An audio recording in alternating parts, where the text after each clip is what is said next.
Hello and welcome to Dingoes Ate My Podcast. I'm Paul. I'm Dave. And I'm Justin. And this week we're talking about the episode Spiral. Because we wanted something fun. Well, it starts off where we, left off last week. Oh, hi, Glory. Alright, so this episode originally aired May 8th, 2001, attracting 5.1 million viewers. Slightly up from the previous week. Well, it's not surprising. It kind of ended with a, oh no, she here, what we gonna do?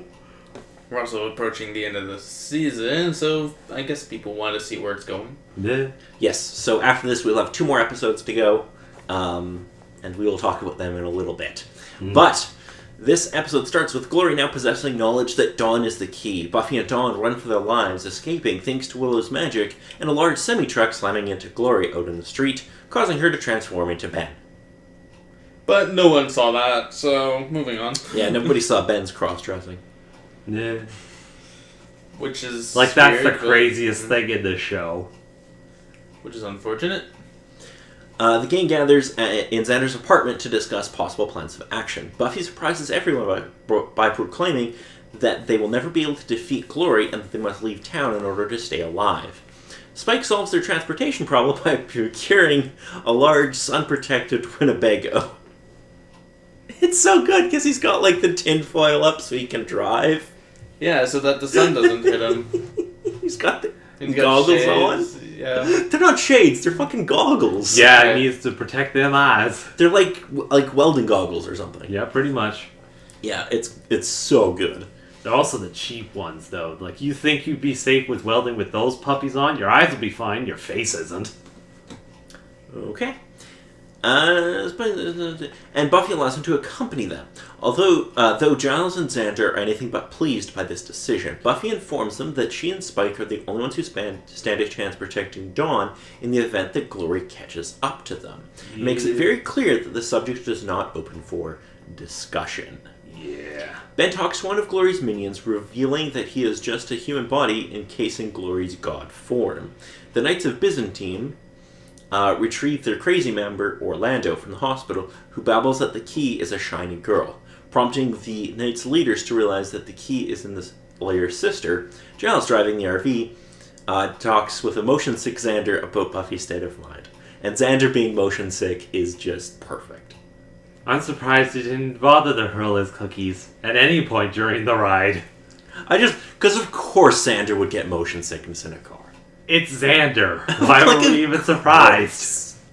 But it's just such a perfect little character thing. Depressed and worried about their future plans, Buffy is confronted by Dawn until the Knights attack. A sword through the roof nearly kills Buffy, but Spike stops it with his bare hands. When Buffy battles the Knights from the top of the RV, one Knight impales Giles with a flying spear, causing the RV to crash onto its side. The Scoobies rush to an abandoned gas station where Buffy fends off attackers until Willow erects a barrier spell. Meanwhile, at the hospital, all those crazy left by Glory repeatedly mutter, "It's time." Spike suggests to Xander that they run, but Buffy refuses to let anyone die. Buffy captures the General, who reveals that Glory once ruled over a Hell Dimension alongside 2 others, only to be banished by them when they grew to fear her. As a result, Glory was trapped inside a mortal body, in which she was meant to lay dormant. Buffy realizes that this is her only weakness, kill the mortal, and Glory dies as well.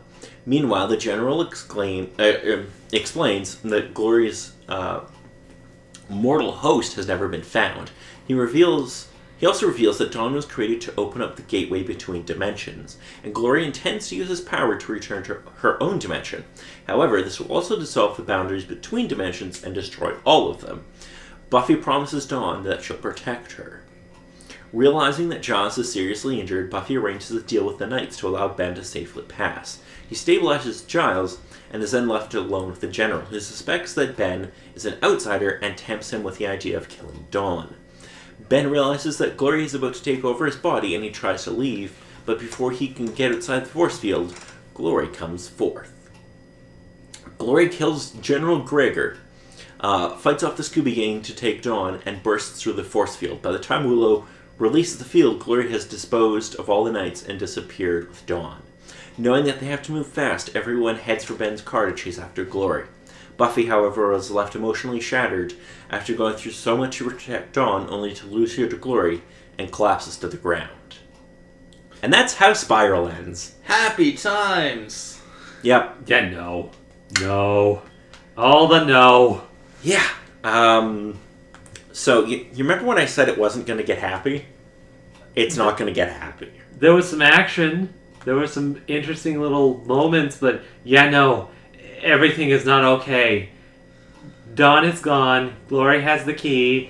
Buffy just very, very sad. It just... all the things. What are we going to do? Crazy. Yes. So, interestingly enough, this is only the second time Buffy has used a sword. She uses a sword on top of the RV. The only other time she has, up to this point, is in Becoming Part 2. Ah, yes. She rarely gets to actually fight with weapons that aren't a stake. That's true, or axes, or other particular weapons. She doesn't really fight with axes that much. I think just with that one dive into that demon dimension. Yeah, but like on the show, she doesn't usually use a lot of weapons. Even though she's allegedly trained with all of them.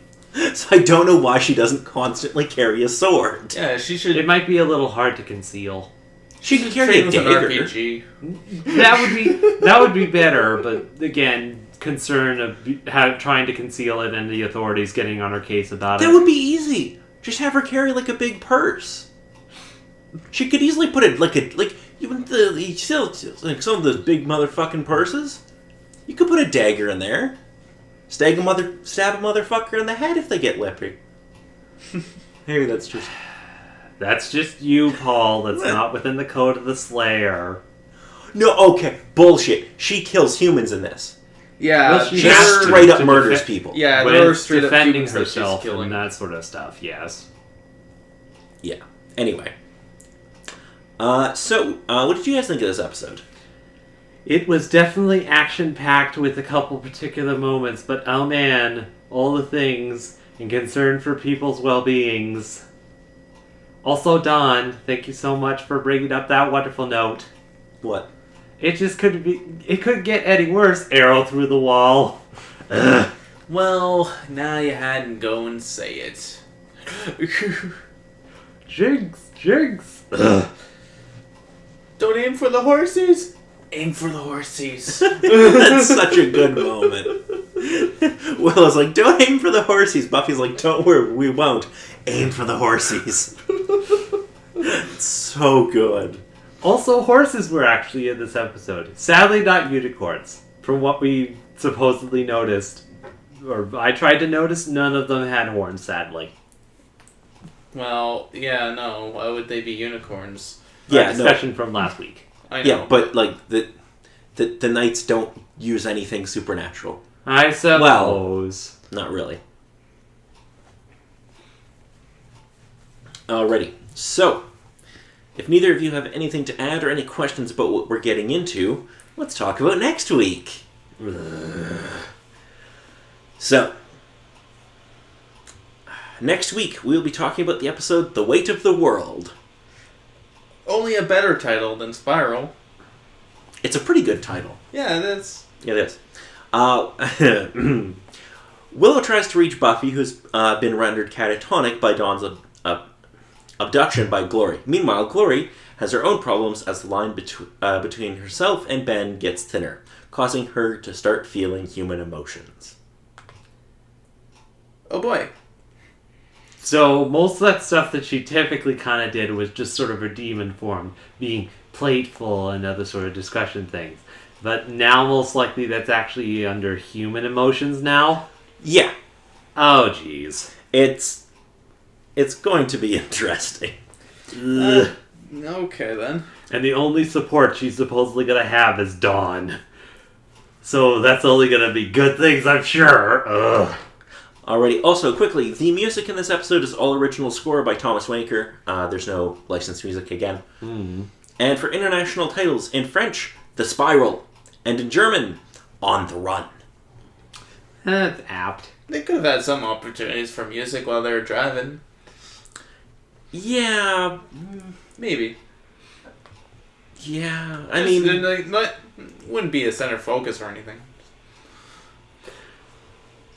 But it doesn't matter too much.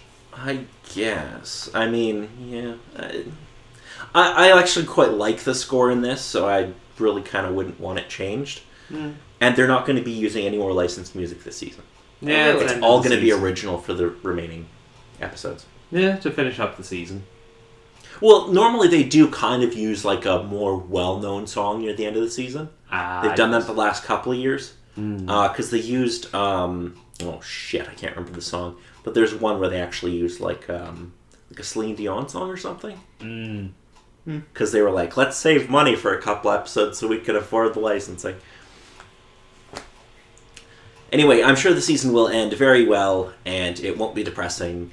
And, by the way, little fun fact, the season 5 finale will be episode 100. Oh, there you nice. So I'm sure they won't do anything big to mark episode 100. go. Oh no, it'll be fine. It'll just be every day as usual. Yeah, they're just going to defeat Glory, and everybody's going to go have ice cream. Yeah. Yep. Well, that's not surprising. I question about all the additional things from that, though. Just a quick note. The episode is called The Gift. Yes. Oh, right. That whole thing. Oh, boy. It's, well, it's going to be a good time. Not a happy time, but a good time. Anyway, until next week, I'm Paul. I'm Dave. I'm Justin.